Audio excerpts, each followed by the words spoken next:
Welcome back, and looking at that sea captain's camera out there, it's shaking around quite a bit. Yeah, the wind is really kicking up. Yeah, it's a little bit breezy, and that's all thanks to that cold front that's going to be approaching our area by late morning. That's the reason why it's going to be a cool and cloudy weekend. Look at those current conditions here across the Grand Strand PD. You see, as Eric mentioned, the shaking on the Sea Captain Sky Cam. We are seeing mostly cloudy skies, very high-level clouds, temperatures mild in the low to mid 50s, but as we look at our future radar with temperatures, overcast skies will continue throughout the day. As we get into about 2 o'clock, highs will stay in the mid to upper 50s, but as we approach dinner time, cooler weather begins to move back to our region. Temperatures tonight dropping down to the 30s, so a chilly start for your church morning for Sunday. And then temperatures will continue to stay cold tomorrow. Highs in the upper 40s, cloudy, really not that much sunshine. We'll see peaks of sun trying to peek through the clouds. But overall, it's going to be a cloudy and cool weekend, especially on Sunday. So wherever you're going, make sure you have that winter jacket. But luckily, we'll have warmer temperatures on the way as we approach next week. Have more details on that coming up. My first alert full forecast. Meanwhile, a hate crime ordinance remains stalled in Myrtle Beach. Human rights commissioners have drafted a policy, but City Council wants state lawmakers to make the first move. In Conway, the city is still working on an ordinance, and in Florence, they just passed the first reading of their own earlier this week. The latest in this case, WMBF News has been following for months. The solicitor's office confirms a new prosecutor is taking over the deadly hit-and-run case in Myrtle Beach, as the victim's family tells us that they aren't happy with how things have gone. Ali Espinoza has details from there. Nelson Green's family says the prosecutor who was once assigned to the case has failed to keep them in the loop on what's happening with the suspect in the case. 15th Circuit Solicitor Jimmy Richardson tells me a new and third prosecutor is taking over Nelson Green Jr.'s case after he was made aware of complaints just yesterday. Authorities say 60-year-old Walter Hayes hit and killed Green on the night of May 18th. They say hours later, Hayes returned to the scene to confirm the 30-year-old was dead. But Myrtle Beach police wouldn't find him until more than a month later. Hayes faces hit and run involving death and reckless homicide charges. Green's ex-fiancée Maria Hoyt says she's appalled at how his case has been handled. It's been hit after hit. So let's see if we can get hit again, I guess. You know, it's becoming redundant. It's becoming to be a pattern throughout this whole situation. Solicitor Jimmy Richardson says he's sending his deepest apologies to the Green family and is determined to bring justice to them. In the control room, Ali Espinoza, WMBF News. Well, there's much more news ahead our next half hour as this man remains in jail after an hours-long standoff in Myrtle Beach, the charges he's facing. And taking a live look outside of our studio right now, Matt Bullock has your first alert weekend forecast. A lot of breeze out there. Stay with us.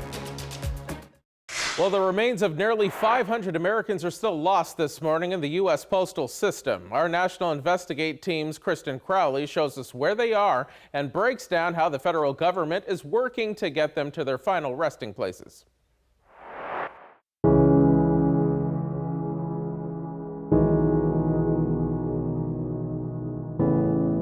She came into my life when I was 2 years old. On paper, Amy Madru was Sarah Jelinik's stepmom. But to Sarah, she's always my mom. And she meant a lot to you. She meant everything to me. That's what made Amy's death from COPD in November 2021 so difficult. It was really hard. It's been really hard.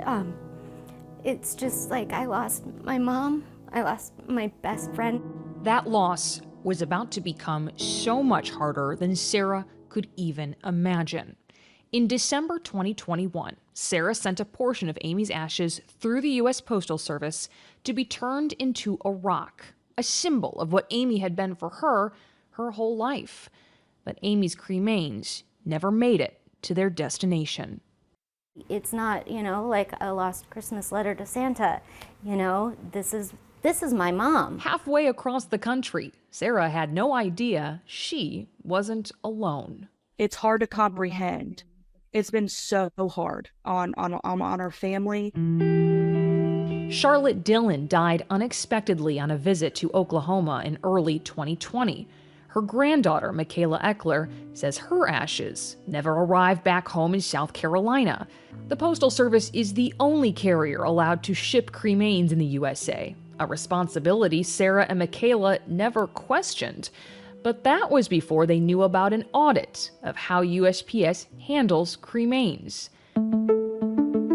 That audit, released in July of 2023, found USPS was in custody of 452 undelivered cremains at its mail recovery center in Atlanta. It's important to note that number includes human and animal cremains, though both get the same label. Some had been there since 2015.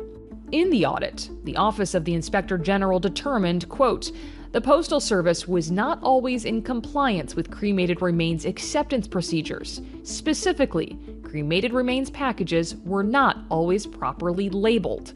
The reason that audit happened in the first place was because of this man. I think at one point I told them it's not like they lost a rug that I ordered, they lost my mom.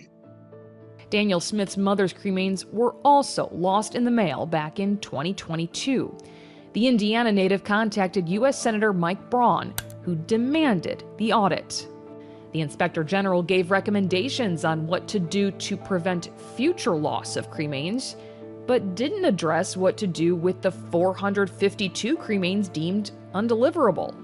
It turns out they're still there, months after being discovered. This is invaluable because it casts a broader light on things, and that means that I'm just hoping when we do get to the bottom of it, that there is some satisfaction that they've been found. I love that one. For Sarah, while she's already waited far too long, she's hopeful a reunion is in her future. I have a good gut feeling that it'll work out, but it is just insulting.